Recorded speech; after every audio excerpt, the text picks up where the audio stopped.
আসসালামু আলাইকুম। আজকে আমি বুটের ডাল দিয়ে গরুর মাংসের রান্না করব। রান্নাটা আপনাদের সাথে শেয়ার করব। বিসমিল্লাহির রহমানির রহিম। আমি চুলাটা অন করে দিয়ে ফ্রাই প্যান বসিয়ে দিলাম। এখানে হাফ কাপ সয়াবিন তেল দিয়ে দিব। আমার তেলটা গরম হওয়া পর্যন্ত আমি অপেক্ষা করব। এরপর আমি এখানে হাফ কাপ পেঁয়াজ কুচি দিয়ে দেব। 3-4টা এলাচ, তেজপাতার টুকরা দিয়ে দিলাম। 4-5টা দারচিনি দিয়ে দিলাম।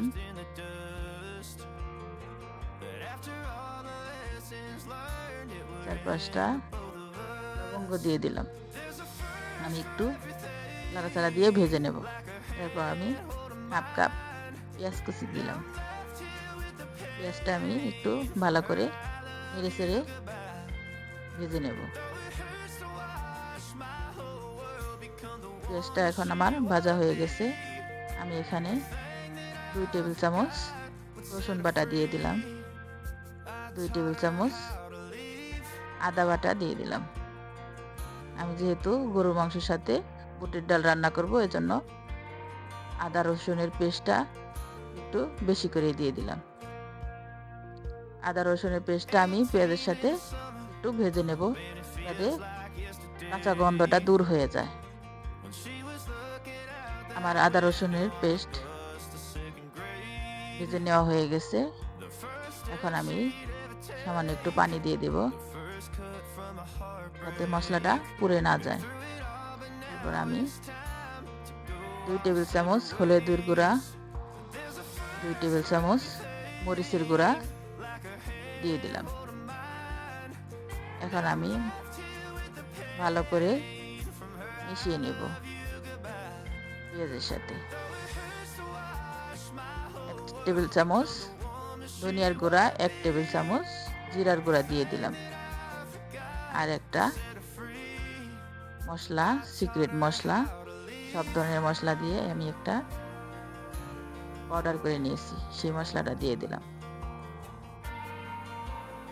এই মশলাটা দিলে তরকারির ঘ্রাণটা খুব সুন্দর হয় এবং খেতেও ভালো লাগে।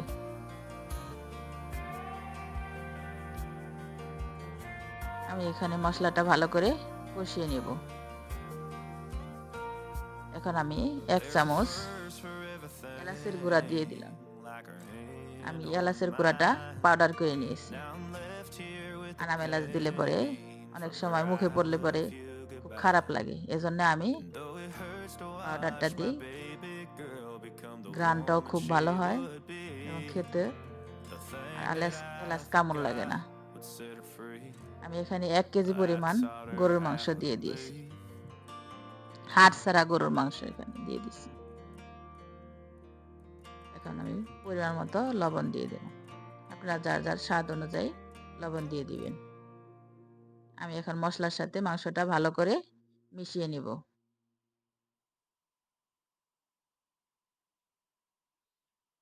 মেশানো হয়ে গেছে। আমি এখন ঢাকনা দিয়ে ঢেকে 5 মিনিট রান্না করে নেব। ঢাকনাটা উঠিয়ে আমি এখন আবার মাংসটা নাড়া দিয়ে দিব।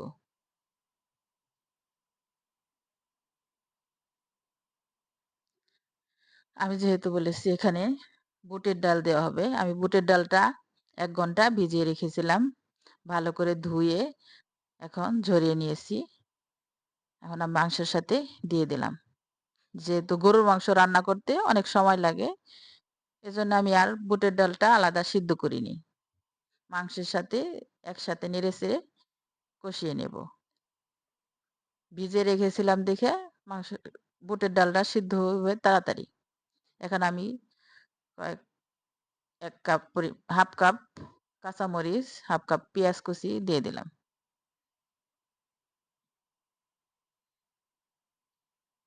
সবগুলো উপকরণ একসাথে আমি নেড়েচেড়ে মিশিয়ে নেব।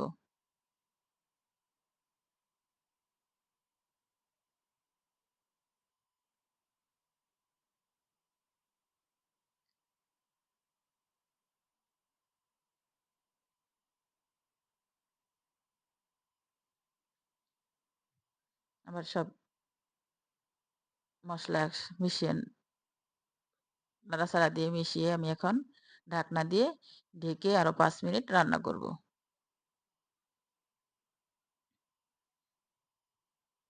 এখন আমি কয়েকটা আস্ত রসুন দিয়ে দিলাম। গরুর মাংসের সাথে আস্ত রসুন খেতে খুব ভালো লাগে। সবাই অনেক পছন্দ করে।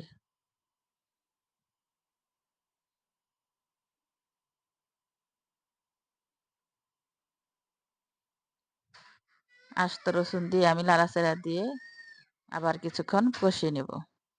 ঢাকনা দিয়ে ঢেকে দিলাম।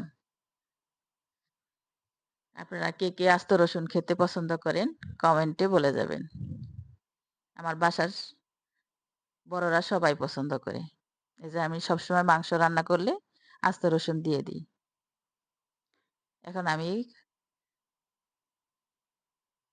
হাফ কাপ হাফ কাপ ২ টা টমেটো দিয়ে দিলাম কুচি করে। এতে টমেটো দেওয়ার কারণে মাংসের কালারটা খুব সুন্দর আসে।